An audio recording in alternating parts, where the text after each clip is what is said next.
Muchas gracias amigos por estar con nosotros en nuestra nueva edición de Platicandito con Héctor Mairena, el programa de entrevistas que transmitimos a través de las redes sociales.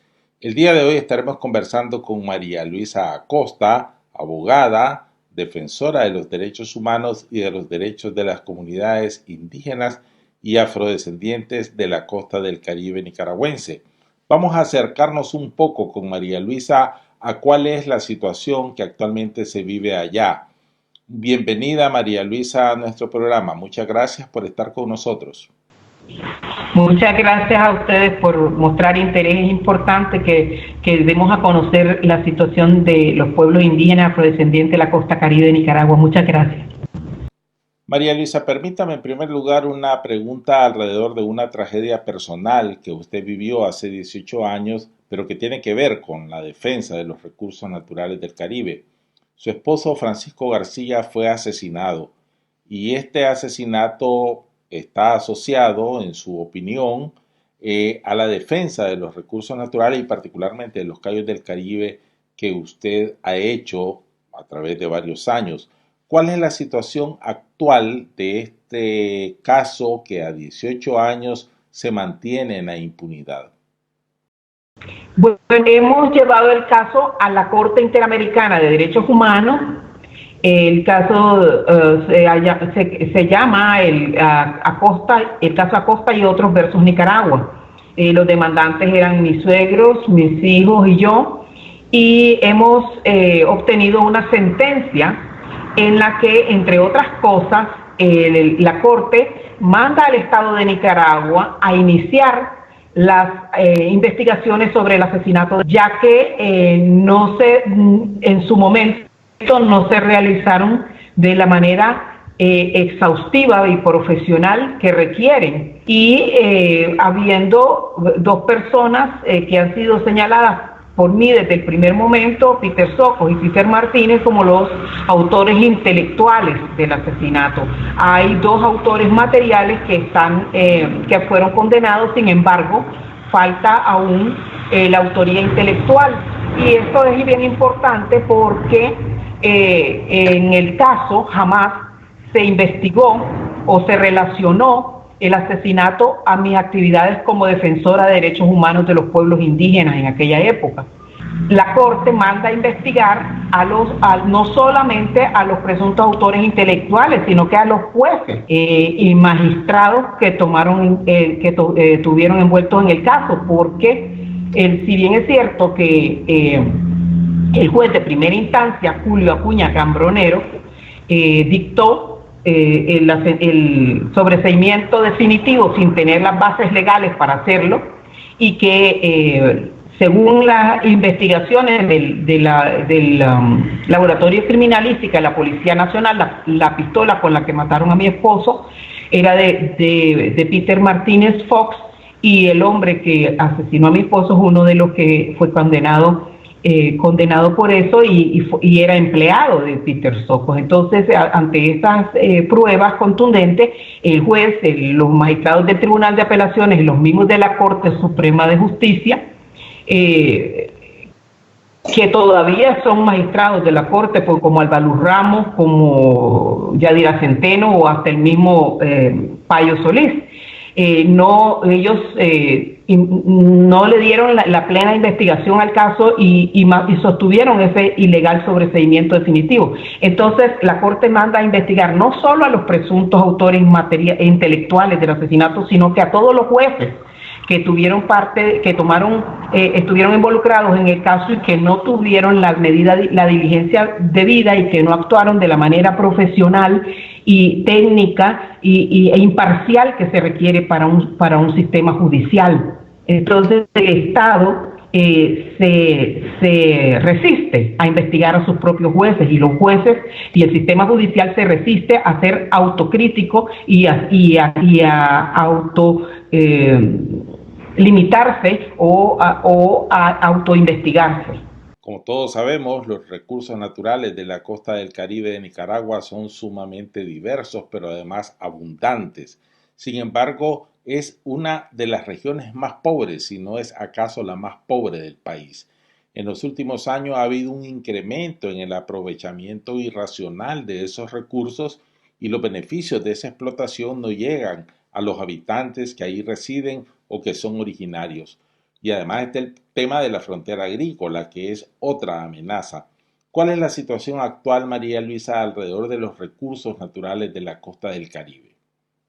Sí, Nicaragua, la costa caribe es el 50% de Nicaragua, son territorios indígenas y afrodescendientes, y en alrededor de 35% ya de esa área está demarcada y titulada en favor de los pueblos indígenas y afrodescendientes, lo cual fue un logro a través de la sentencia del caso de Aguastini de la comunidad mayagna Aguastini versus Nicaragua en 2001. Sin embargo, y a pesar de que esos son territorios inalienables, imprescriptibles, no pueden ser donados, vendidos, que están fuera del comercio, a pesar de eso, ahí todavía persiste esa mentalidad del Pacífico de Nicaragua, de etnocéntrica, que para todos los gobiernos, en distintos grados, pero para los gobiernos de Nicaragua en general, ese es como el botín de guerra, como el dueño, los partidos y los gobiernos se sienten dueños de la costa caribe y sus recursos naturales en detrimento de los derechos y tradicionales de los pueblos indígenas y afrodescendientes sobre estas tierras y estos recursos. Y así vemos como empresas, por ejemplo, Albaniza, Alba Forestal, entró y estuvieron deforestando las áreas protegidas como Bozaguas y la reserva biológica Indio Maíz, etcétera, ¿verdad?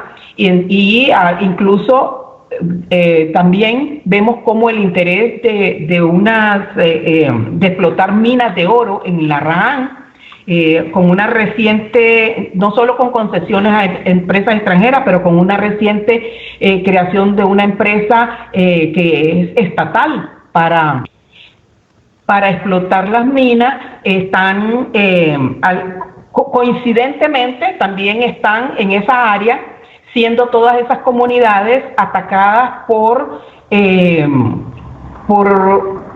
mestizos, por colonos no indígenas armados con armas de guerra, y están desplazando comunidades enteras, amenazando. Tienen alrededor de más de 32 personas muertas, han sido también heridas, mujeres violadas, y de ese caso lo lleva Sejuscan Concejil. Son organizaciones no gubernamentales, y ellos han presentado el caso ante la Comisión y la Corte. La Comisión y la Corte han otorgado medidas provisionales, cautelares y provisionales, para que el Estado proteja a estas comunidades en su legítimo derecho de permanecer en sus territorios y de no ser amenazados. Sin embargo, el Estado ha hecho caso omiso, ha negado su actitud ha sido de negar la situación, de decir que eso no existe, que eso no es verdad, hasta no tomar ninguna medida. Entonces, pues vemos cómo hay una resistencia a proteger a estos pueblos, a otorgarles los derechos, derechos humanos y derechos constitucionales que tienen a su tierra, a su cultura, a vivir de la forma tradicional que ha vivido, porque desafortunadamente el Estado y algunas empresas asociadas a no respetan, y hay una codicia con respecto del oro, de la madera, etcétera. ¿Y el avance de la frontera agrícola, María Luisa? Es uno de los males que tienen más tiempo, ya son 20, 30 años. Después, a partir de que se terminó la guerra de los 80, se inició este avance de la frontera agrícola, que es un problema porque son campesinos que son lanzados a los bosques. Ellos derriban el bosque, usan la tierra, en 3, 4 años la pueden utilizar, pero después de eso ya la tierra no da más y la empobrecen. Y las comunidades más pobres son las que no tienen agua en el mundo. Entonces llega un momento en que ellos tampoco pueden, no solucionan su problema social ni económico y avanzan y siguen avanzando y están ya dentro del territorio indígena disputándose las tierras que utilizaban y que utilizan tradicional e históricamente estos pueblos. Entonces lo que se crea es un problema social y no se y un problema ambiental, ¿verdad? Porque al desaparecer el bosque, desaparece el agua, desaparece la biodiversidad y se crea, pero esa es una política pública no confesada por el Estado, pero es una forma de ir impulsando eso que realmente solo genera pobreza y malestar social, cultural. El dato que usted daba de 32 activistas y dirigentes de las comunidades del Caribe asesinados en los últimos años es contundente, pero además está asociado a otro dato. Hay 140 comunidades del Caribe nicaragüense que han sido invadidas, de tal manera que hay un agravamiento en la violación a los derechos de las comunidades indígenas y afrodescendientes. Pero además está el asunto del Gran Canal, del proyecto que vendió Ortega y que concedió a un empresario chino, supuestamente. 32% de la ruta del canal la trazaron sobre territorios indígenas del territorio Rama y Criol y sobre el territorio tradicional de la comunidad negra creol indígena de Bluefield. Ellos la comunidad negra creol indígena de Bluefield estaba en procedimientos de titulación y demarcación cuando otorgaron la concesión, y en vez de entregarle el 100% del territorio que ellos estaban solicitando, les entregaron solo el 7% y no a ellos, sino a un gobierno paralelo que creó el mismo Estado de funcionarios públicos que obedecen al Estado. Entonces, en realidad no le entregaron tierras a los afrodescendientes, sino se le entregó el Estado mismo, a él mismo, en nombre de los pueblos, de ese pueblo afrodescendiente. Y en el caso de los Rama, con una cantidad de